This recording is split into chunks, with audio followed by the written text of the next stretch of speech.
अस्सलामुअलैकुम फ्रेंड्स। आज के C++ के लेक्चर नंबर 24 में हम एरेज इन C++ पढ़ेंगे। लास्ट वीडियो में हमने ब्रेक और कंटिन्यू स्टेटमेंट पढ़ा था और आज हम एरेज इन C++ देखेंगे। So let's start.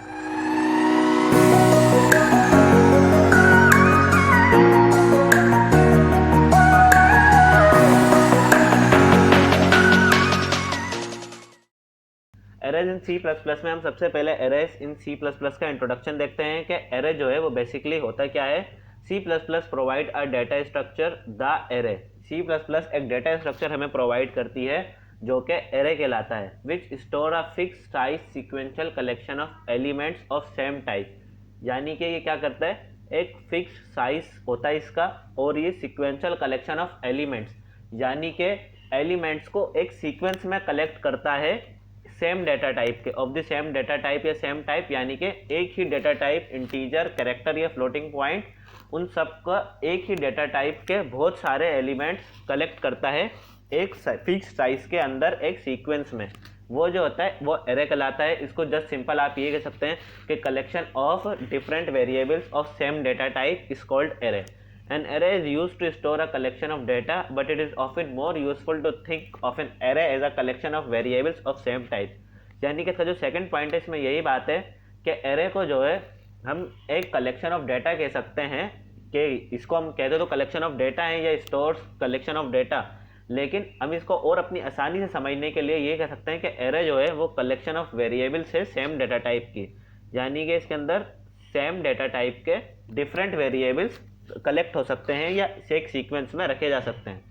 Instead of declaring individual variable such as number 0, number 1 to number 99, you declare one array variable such as numbers and use numbers number 0, number 1 and number 99 to represent individual variables। यानी कि इसने हमें क्या बताया third point ने इसके, कि instead of declaring individual variable, कि हमारे पास एक सिनेरियो है उसमें हमें 100 वेरिएबल्स चाहिए, तो हमारे पास दो रास्ते हैं। या तो हम 100 वेरिएबल्स बनाएं अलग अलग को, जैसे इसने हमें इस लाइन में बताया कि नंबर 0 दें, फिर नंबर 1 दें, फिर उसके बाद नंबर 99 तक दें, तो हमारे 100 वेरिएबल्स ही हो जाएंगे। और इसका जो कन्वीनियंट वे है हमारे पास ये है कि हम एक एरे बनाएं, नंबर इज इक्वल्स टू 99 या 100 कर दें, और उसके अंदर हम जस्ट फिर जहाँ पे उसकी नीड हो नंबर 0 उसके सीक्वेंस के हिसाब से, नंबर 0 नंबर 1 उसके इंडेक्स के हिसाब से उसे हम कॉल करते रहें और अपने पास इस्तेमाल करते रहें इंडिविजुअल वेरिएबल्स के तौर पे। A specific element in an array exist by index, यानी कि स्पेसिफिक एलिमेंट एरे के अंदर हम उसे एक्सेस कर सकते हैं इंडेक्स के ज़रिए। स्पेसिफिक एलिमेंट का मतलब ये है कि अगर जस्ट सपोज हमें यहाँ पे हमने 100 वेरिएबल्स का एक एरे बनाया है, इसके अंदर से हमें चाहिए एरे जिसका जो इंडेक्स है या जिसका जो नाम है वो है नंबर 59। अगर हमें वो चाहिए तो हम जस्ट लिखेंगे नंबर और उसके अंदर ऐसे स्क्वायर ब्रैकेट लगा के 59 लिखेंगे, और तो उसका इंडेक्स नंबर आ जाएगा। इंडेक्स नंबर जो होगा उसका 59 होगा। जब आप इसको और इन डेप्थ इसकी फिगर के साथ समझाऊंगा मैं आपको आगे, तो आपको क्लियर होगा कि इंडेक्स क्या होता है और हम इसे कैसे एक्सेस कर सकते हैं। तो हम डिक्लेयरिंग ऑफ एरे देख लेते हैं कि एरे को हम डिक्लेयर कैसे कर सकते हैं।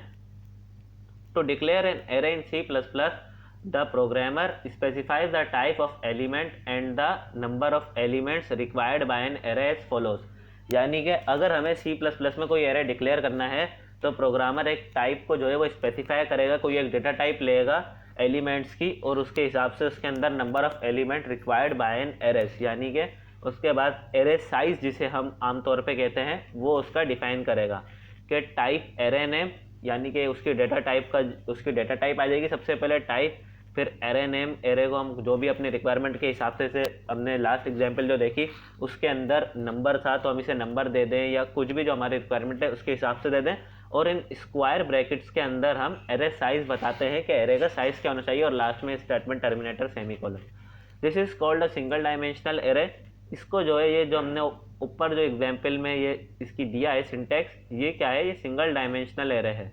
एक मल्टी डायमेंशनल एरे होता है, एक सिंगल डायमेंशनल एरे होता है। सिंगल डायमेंशनल एरे बिल्कुल इसी तरह होता है, मल्टी डायमेंशनल एरे हम फर्दर इसे बाद में देखेंगे। The array size must be N integer constant greater than 0, यानी कि एरे साइज जो है वो इंटीजर कांस्टेंट होना चाहिए। इंटीजर कांस्टेंट यानी कि उसके अंदर अगर हम जस्ट सपोज जैसे a इज इक्वल्स टू इधर 10 कर देते हैं हम, तो ये क्या हो गया, एक इंटीजर कांस्टेंट हो गया कि इसके अंदर 10 से ज़्यादा एलिमेंट नहीं आ सकते, यानी कि ये इंटीजर कांस्टेंट हो गया, ग्रेटर देन 0 होना चाहिए। ये बात भी है, हम इसे अगर -10 दे दें तो ये वैलिड नहीं है, हमने इसको हमेशा +1 देना है, यानी कि पॉजिटिव कोई नंबर देना है, पॉजिटिव इंटीजर कांस्टेंट देना है, यानी कि 0 से बड़ा कोई इंटीजर देना है।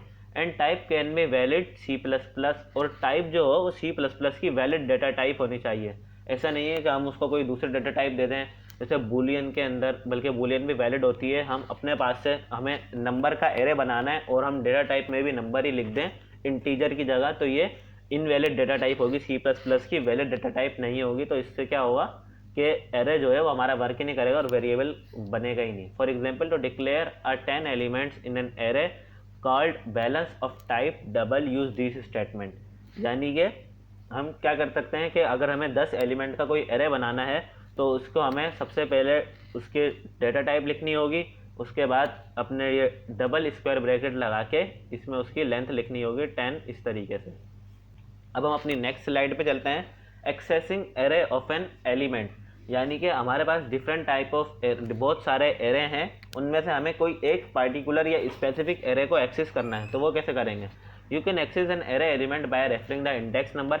इंडेक्स नंबर क्या होता है कि एरे इंडाइसिस जो होते हैं, एरे इंडाइसिस तो हमारे ये होगा कि जो उनका सीक्वेंस है, इसके अंदर ये बात आपको याद रखनी है कि एरे के जो नंबर हैं वो हमारे 0 से शुरू होते हैं, एरे के जो इंडाइसिस हैं वो 0 से शुरू होती है, जबकि एरे के जो साइज़ है उसको हम 0 नहीं कर सकते, लेकिन एरे की इंडाइसिस जो है वो 0 से स्टार्ट होती हैं। इसके अंदर हमने इधर 8 एलिमेंट का एरे बनाया है, 40, 55, 63, 17, 22, 68, 89, 97 एंड लास्ट में फिर दोबारा 89।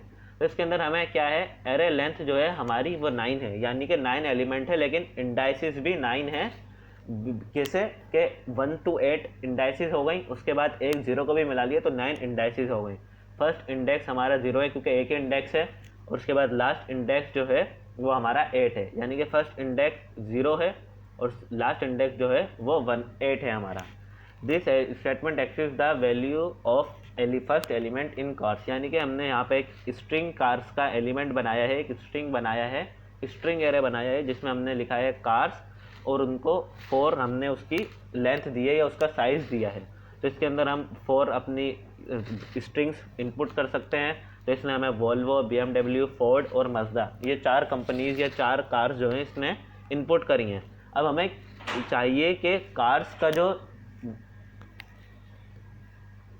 अब हमें चाहिए कि जो नंबर 1 पे जो कार है, यानी कि वोल्वो जो है, इसको हमें एक्सेस करना है और प्रिंट कराना है। तो हम कैसे करेंगे, हम लिखेंगे सी आउट, इसका जो सीक्वेंस नंबर में इसकी जो इंडाइसिस पे जो नंबर इसका आता है वो लिखेंगे। जैसे इंडाइसिस पे इसका नंबर 0 आ रहा है, इधर 0 होगा हमारा, फिर इधर ये 4 एलिमेंट हमने बताए हैं, ये 0 से स्टार्ट होके इधर 0, 1, फिर 2 होगा ये, और ये 3 होगा। तो इस तरीके से ये तीन हमारे क्या 4 जो हैं ये एरे के स्ट्रिंग बन जाएंगे, यानी कि एरे के एलिमेंट बन जाएंगे।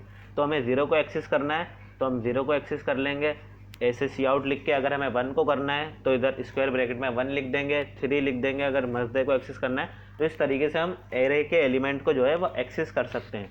अब हम अपने ID डेफ C++ में चलते हैं, लेकिन उससे पहले इसके जो स्ट्रक्चर है उसको और थोड़ा डिटेल में समझ लेते हैं कि यहाँ पे हमने वैल्यूज़ दी हुई हैं। अपना एक एरे बनाया है जिसके अंदर हमने 9 वैल्यूज़ इंटर कराई हैं और 9 एलिमेंट्स का एक एरे बनाया है। तो एरे लेंथ हमारी जो है वो 9 है। इंडेक्स नंबर जो है, जो इसका सीक्वेंस नंबर है, वो इसका इंडेक्स नंबर कहलाता है कि सबसे पहले 0, फिर 1 और 2, 3, 4, 5, 6, 7, 8 तक ये जा रहा है। जो लास्ट नंबर होता है हमारा वो अपर बाउंड कहलाता है, जबकि जो 0 होता है हमारा वो लोअर बाउंड होता है। लास्ट नंबर या अपर बाउंड जो है वो हमारा कुछ भी हो सकता है, लेकिन फर्स्ट जो है लोअर बाउंड जो है वो कांस्टेंट रहता है, क्योंकि हमारा जो एरे है वो 0 से ही स्टार्ट होता है। अब हम अपने ID डेफ C++ में चल के एरेस को बनाकर देखते हैं और इनके जो स्टेटमेंट्स हैं और इनका जो यूज़ है इसको और इन डिटेल पढ़ते हैं।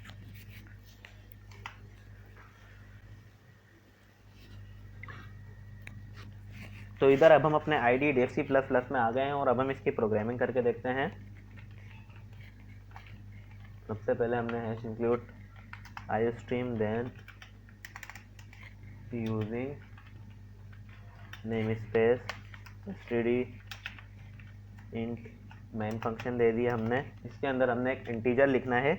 इंटीजर के अंदर अब हमने जैसे कार्स का देखा था, इसके अंदर हम इंटीजर हमने डिक्लेयर कर दिया, हम नंबर्स का बनाते हैं या मार्क्स का बनाते हैं, मार्क्स, और इसके अंदर स्क्वायर ब्रैकेट में हम लिख देते हैं 4, यानी कि हमारे पास 4 एलिमेंट्स का ये एरे बनाएंगे हम।